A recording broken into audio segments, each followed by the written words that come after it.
Hi, I'm going to field test another Ronix rotary hammer model 2736.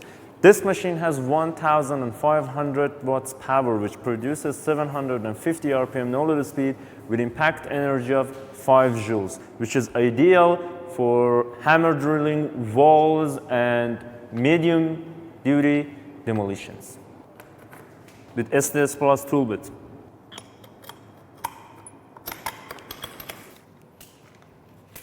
Before we start operating, we need to adjust the function of the machine. With this 2 key, we adjust the function. This one, we adjust if the tool rotates or not. And with the other one, we adjust if we need impact drilling or simple drilling.